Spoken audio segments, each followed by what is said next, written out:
Welcome to TRADEREP. This is Shorthammer. It is the 9th of October, 2019, and we're taking a look at Amazon. This is Amazon on the daily chart. So what we had was back on, let's see, what day is this? The 3rd. We had a push down into the 1680s. Buyers stepped in, pushed us up. We came out of this supply demand zone, the 1689 by 1699, exploded out of that supply demand zone, ran back up, back tested the 1747 supply demand zone, and now we're headed back down to this lower supply demand zone. This is not great. What we wanted was consistent buying pressure to push us over the 1756s and get up out of this channel. We do not want to be down here. If you've watched the prior videos, this channel is the channel that goes back to 2000 and actually before 2016. But the times that we've interacted with this channel, buyers have stepped in and we've gone on a massive 100-point plus run on Amazon. This time we're spending a lot of time inside the channel and the buying pressure just isn't there. And maybe it's QE that that the Fed is discussing, or the Chinese delegation is here, and the different things that are going on around the trade wars, interest rates, cuts. It could be all this different news that's swirling.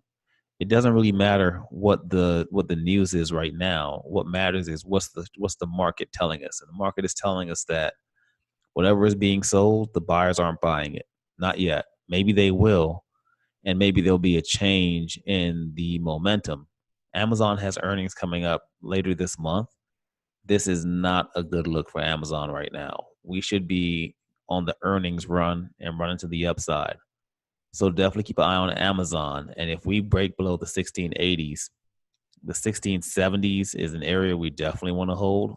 But if we push below this, the 1635 to the supply demand zone here, 1604 by 1616, would definitely be in play.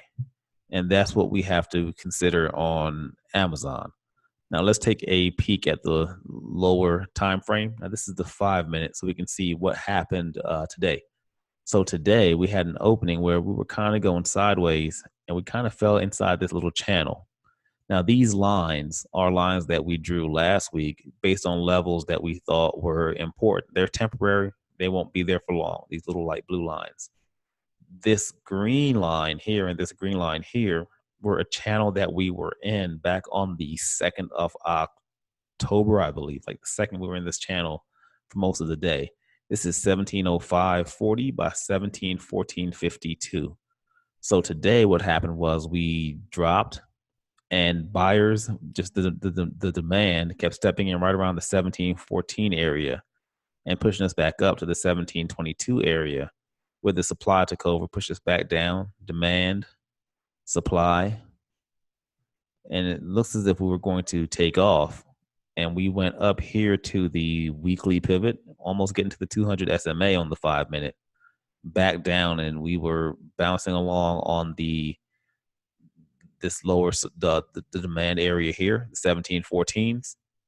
Then we just rolled over, and we're now down here at the bottom of this channel from the 2nd of October and just riding along this channel.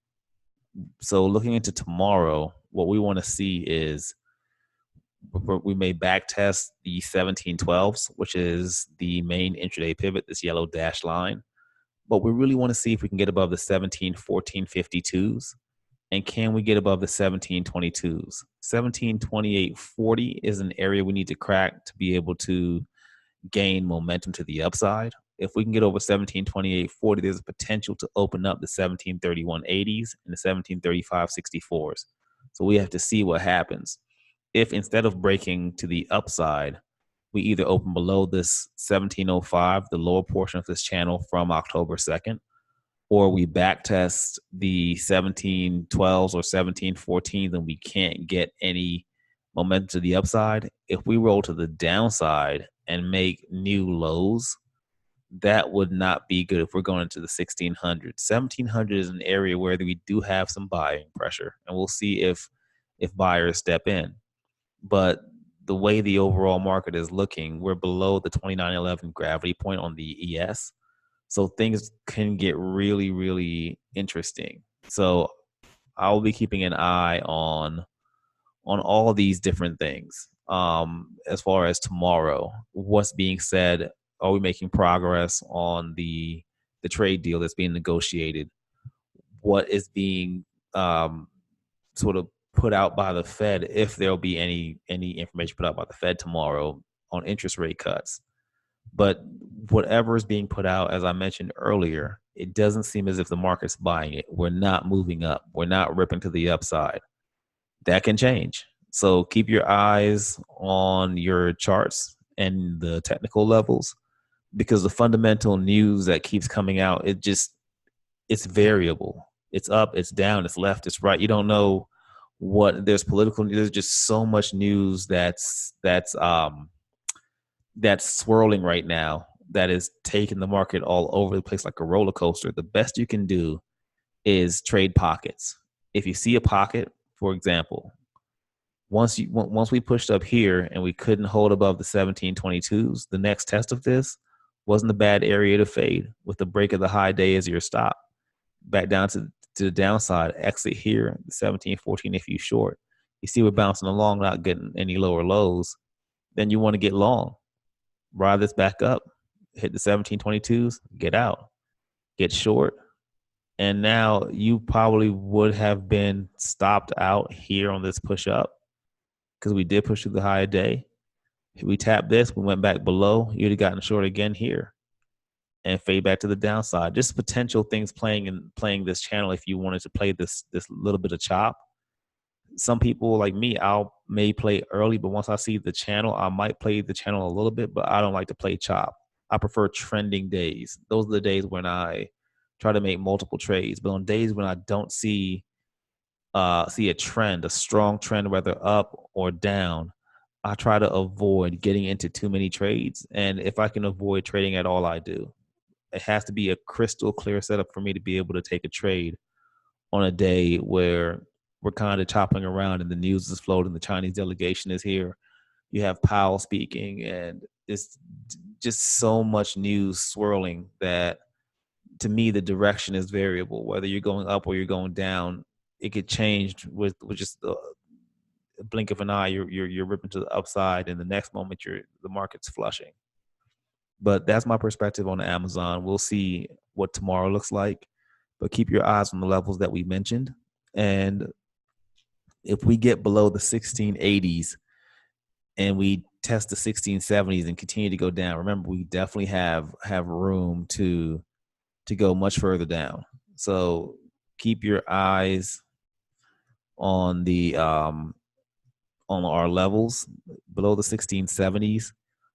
We have the 1635 area, and below that we can extend as far down as the lower 1600, 1604 to 1616. That's the next supply demand zone. So we'll see if the buyers step in and run us back to the upside. If not, or if we have more what will be considered not great news, then we could definitely capitulate to the downside. But just watch your technicals, trade in pockets. If you see a trend developing on the day, just follow that trend until it breaks. That's all we can really do right now.